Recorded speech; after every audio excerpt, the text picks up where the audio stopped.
英語聞き流し10分間、名作リスニング、英語テキストと MP3 ダウンロード、その他の物語は、ホームページよりご利用いただけます。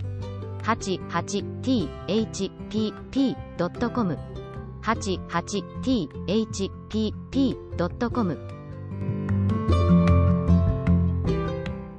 Did you say pig or fig? Said the cat. I said pig, replied Alice, and I wish you wouldn't keep appearing and vanishing so suddenly, you make one quite giddy. All right, said the cat, and this time it vanished quite slowly, beginning with the end of the tail, and ending with a grin, which remained some time after the rest of it had gone. Well, I've often seen a cat without a grin, thought Alice, but a grin without a cat. It's the most curious thing I ever saw in my life. She had not gone much farther before she came in sight of the house of the March Hare. She thought it must be the right house, because the chimneys were shaped like ears and the roof was thatched with fur. It was so large a house, that she did not like to go nearer till she had nibbled some more of the left-hand bit of mushroom, and raised herself to about 2 feet high. Even then she walked up towards it rather timidly, saying to herself, suppose it should be raving mad after all. I almost wish I'd gone to see the Hatter instead. Chapter 7. A Mad Tea Party. There was a table set out under a tree in front of the house, and the March Hare and the Hatter were having tea at it. A dormouse was sitting between them, fast asleep, and the other two were using it as a cushion, resting their elbows on it, and talking over its head.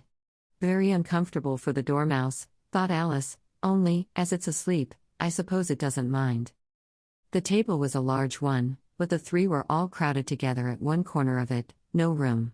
No room, they cried out when they saw Alice coming. There's plenty of room, said Alice indignantly, and she sat down in a large armchair at one end of the table. Have some wine, the March Hare said in an encouraging tone. Alice looked all round the table, but there was nothing on it but tea. I don't see any wine, she remarked. There isn't any, said the March Hare. Then it wasn't very civil of you to offer it, said Alice angrily. It wasn't very civil of you to sit down without being invited, said the March Hare. I didn't know it was your table, said Alice. It's laid for a great many more than 3. Your hair wants cutting, said the Hatter. He had been looking at Alice for some time with great curiosity, and this was his first speech. You should learn not to make personal remarks, Alice said with some severity. It's very rude.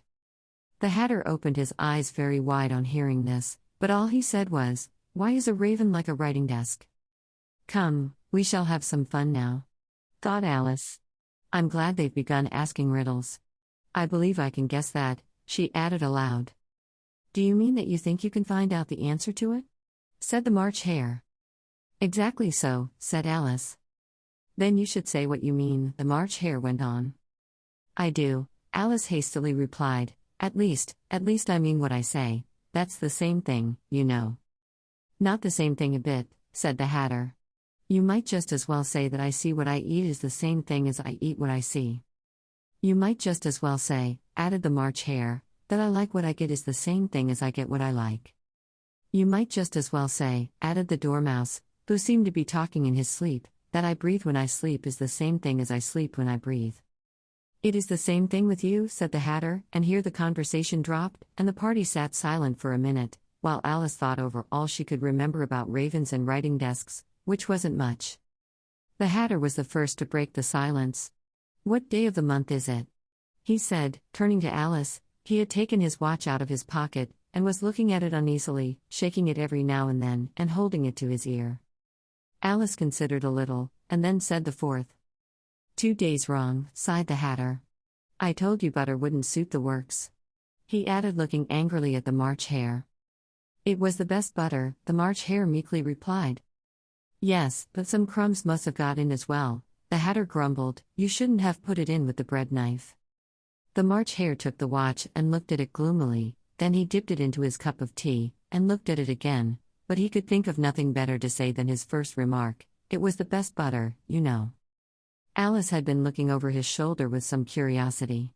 What a funny watch, she remarked. It tells the day of the month, and doesn't tell what o'clock it is. Why should it? Muttered the Hatter. Does your watch tell you what year it is? Of course not, Alice replied very readily, but that's because it stays the same year for such a long time together. Which is just the case with mine, said the Hatter. Alice felt dreadfully puzzled. The Hatter's remark seemed to have no sort of meaning in it, and yet it was certainly English. I don't quite understand you, she said, as politely as she could. The Dormouse is asleep again, said the Hatter, and he poured a little hot tea upon its nose. The Dormouse shook its head impatiently, and said, without opening its eyes, of course, just what I was going to remark myself. Have you guessed the riddle yet?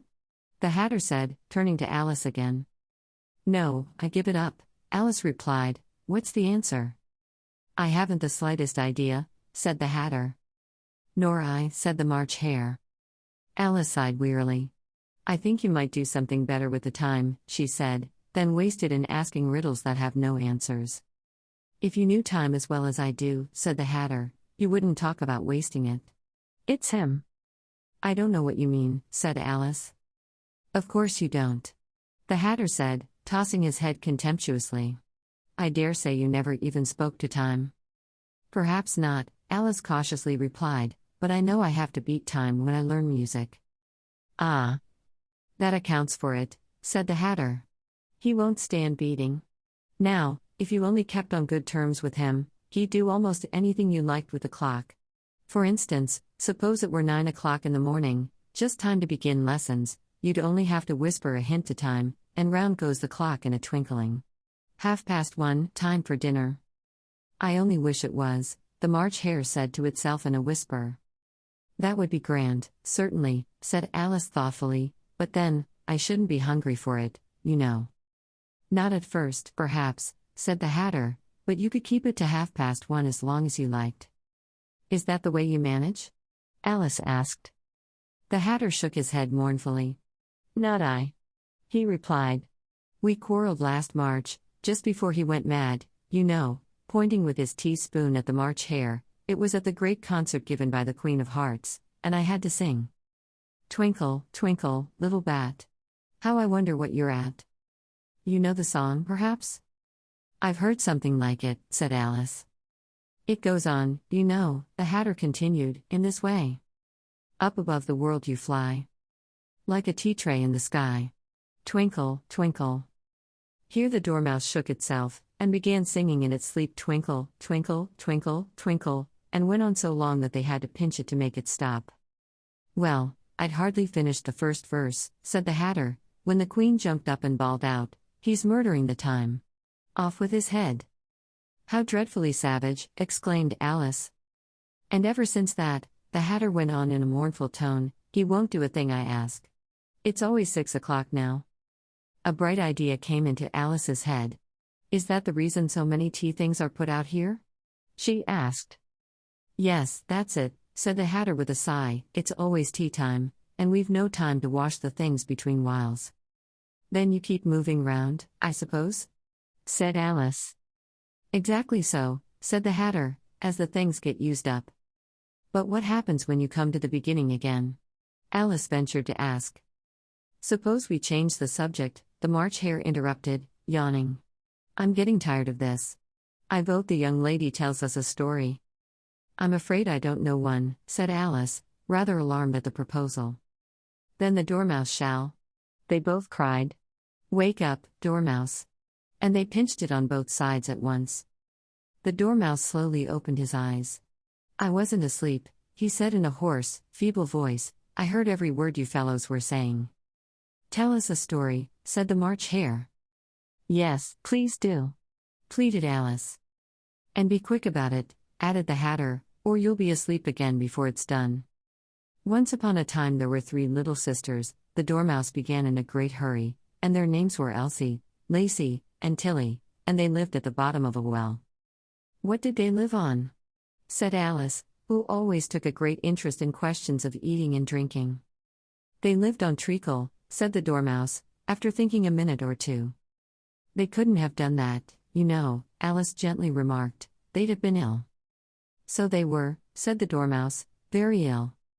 Alice tried to fancy to herself what such an extraordinary ways of living would be like, but it puzzled her too much, so she went on, but why did they live at the bottom of a well? Take some more tea, the March Hare said to Alice, very earnestly. I've had nothing yet, Alice replied in an offended tone, so I can't take more. You mean you can't take less, said the Hatter. It's very easy to take more than nothing. Nobody asked your opinion, said Alice. Who's making personal remarks now? The Hatter asked triumphantly. Alice did not quite know what to say to this, so she helped herself to some tea and bread and butter, and then turned to the Dormouse and repeated her question. Why did they live at the bottom of a well? The Dormouse again took a minute or two to think about it, and then said, it was a treacle well. There's no such thing. Alice was beginning very angrily, but the Hatter and the March Hare went sh. And the Dormouse sulkily remarked, if you can't be civil, you'd better finish the story for yourself. No, please go on, Alice said very humbly, I won't interrupt again. I dare say there may be one. One, indeed, said the Dormouse indignantly. However, he consented to go on. And so these three little sisters, they were learning to draw, you know. What did they draw? Said Alice, quite forgetting her promise. Treacle, said the Dormouse, without considering it all this time. I want a clean cup, interrupted the Hatter, let's all move one place on.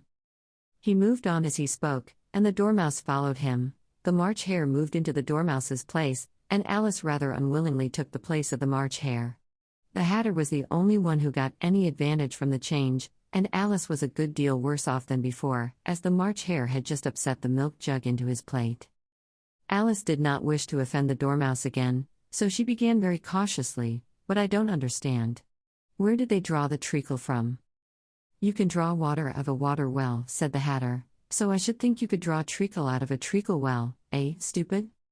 But they were in the well, Alice said to the Dormouse, not choosing to notice this last remark. Of course they were, said the Dormouse, well in. This answer so confused poor Alice, that she let the Dormouse go on for some time without interrupting it. They were learning to draw, the Dormouse went on, yawning and rubbing its eyes, for it was getting very sleepy, and they drew all manner of things, everything that begins with an M. Why with an M? Said Alice. Why not? Said the March Hare. Alice was silent. The Dormouse had closed its eyes by this time, and was going off into a doze, but, on being pinched by the Hatter, it woke up again with a little shriek, and went on, that begins with an M, such as mousetraps, and the moon, and memory, and muchness. You know you say things are much of a muchness. Did you ever see such a thing as a drawing of a muchness? Really, now you ask me, said Alice, very much confused, I don't think. Then you shouldn't talk, said the Hatter. This piece of rudeness was more than Alice could bear. She got up in great disgust, and walked off. The Dormouse fell asleep instantly, and neither of the others took the least notice of her going, though she looked back once or twice, half hoping that they would call after her. The last time she saw them, they were trying to put the Dormouse into the teapot. At any rate I'll never go there again, said Alice as she picked her way through the wood. It's the stupidest tea party I ever was at in all my life. Just as she said this, she noticed that one of the trees had a door leading right into it. That's very curious, she thought. But everything's curious today. I think I may as well go in at once. And in she went. Once more she found herself in the long hall, and close to the little glass table. Now, I'll manage better this time, she said to herself, and began by taking the little golden key, and unlocking the door that led into the garden. Then she went to work nibbling at the mushroom. She had kept a piece of it in her pocket, till she was about a foot high. Then she walked down the little passage, and then, she found herself at last in the beautiful garden, among the bright flower beds and the cool fountains. 英語聞き流し10分間、名作リスニング。英語テキストと MP3 ダウンロード、その他の物語は、ホームページよりご利用いただけます。88thpp.com 88thpp.com